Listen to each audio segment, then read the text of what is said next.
ସ୍ତ୍ରୀ ଆତ୍ମାହୁତି ପାଇଁ ବିଜୁ ଜନତା ଦଳର ବିକ୍ଷୋଭ।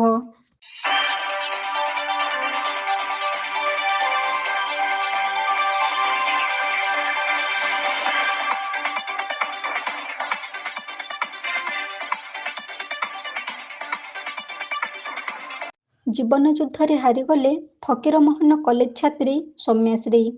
କଲେଜରେ ଅନେକ ନିର୍ଯାତନାର ଶିକାର ହୋଇ ଜିଅନ୍ତା ଶରୀର ନିଆଁର କରାଳ ରୂପରେ ଜଳିବା ପୂର୍ବରୁ ବିଜେପି ବିଧାୟକ, ସାଂସଦ, ଶିକ୍ଷାମନ୍ତ୍ରୀ ଏବଂ ମୁଖ୍ୟମନ୍ତ୍ରୀଙ୍କୁ ନ୍ୟାୟ ମାଗିଥିଲେ ସୌମ୍ୟାଶ୍ରୀ।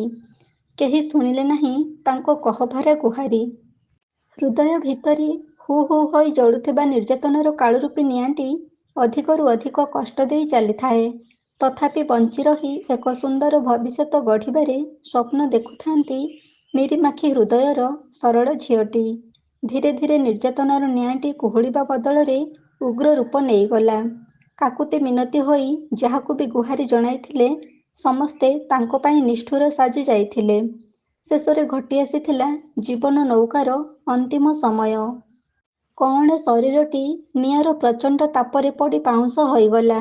ମରଣ ସହିତ ସଂଗ୍ରାମ କରି ଡାକ୍ତରଖାନାରେ କଅଁଳ ଜୀବନ ଦୀପଟି ସବୁଦିନ ପାଇଁ ଲିଭିଗଲା।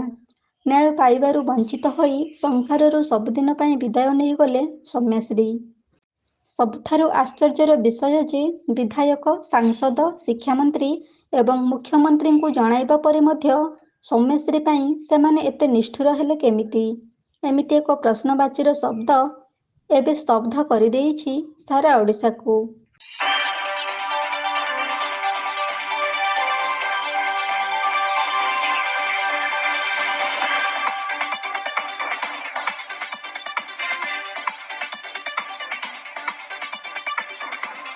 ଜୀବନ ଯୁଦ୍ଧରେ ଡାକ୍ତରଖାନାରେ ସିନା ସୌମ୍ୟାଶ୍ରୀ ହାରିଗଲେ, କିନ୍ତୁ ରାତି ଅଧରେ ସୌମ୍ୟାଶ୍ରୀଙ୍କ ପୋଷ୍ଟମର୍ଟମ ହେଲା କାହିଁକି?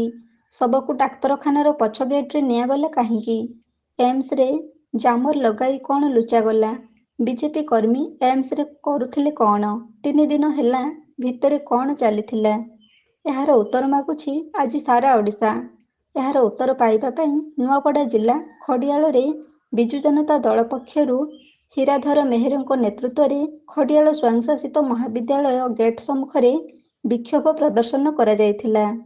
ଏହି ବିକ୍ଷୋଭ ପ୍ରଦର୍ଶନରେ ଶତାଧିକ ବିଜୁ ଜନତା ଦଳ କର୍ମୀ ଉଭୟ କେନ୍ଦ୍ର ଓ ରାଜ୍ୟ ସରକାରଙ୍କ ବିରୋଧରେ ଆତ୍ମାହୁତି କରିଥିବା ଛାତ୍ରୀଙ୍କ ନ୍ୟାୟ ଦାବିରେ ବିକ୍ଷୋଭ ପ୍ରଦର୍ଶନ କରି ମୁଖ୍ୟମନ୍ତ୍ରୀ ଓ ଶିକ୍ଷାମନ୍ତ୍ରୀଙ୍କ କୁଶପୁତ୍ତଳିକା ଦାହ କରିଥିଲେ।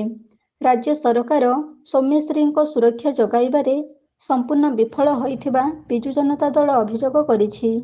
ଏହି ଘଟଣାରେ ଫକୀରମୋହନ ସ୍ୱୟଂଶାସିତ କଲେଜ ଅଧ୍ୟକ୍ଷ ସମେତ ପ୍ରତ୍ୟକ୍ଷ ଏବଂ ପରୋକ୍ଷ ଭାବରେ ଜଡ଼ିତ ଥିବା ବ୍ୟକ୍ତିବିଶେଷଙ୍କୁ ତୁରନ୍ତ ଗିରଫ କରିବାକୁ ବିଜୁ ଜନତା ଦଳ ଦାବି କରିଛି।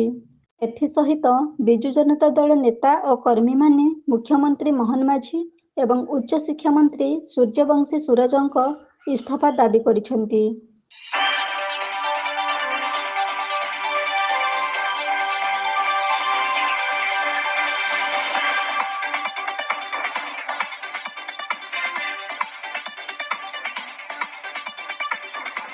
ନୂଆପଡ଼ାରୁ ଲୋକନାଥ ପଟେଲଙ୍କ ରିପୋର୍ଟ, এবি ନ୍ୟୁଜ୍।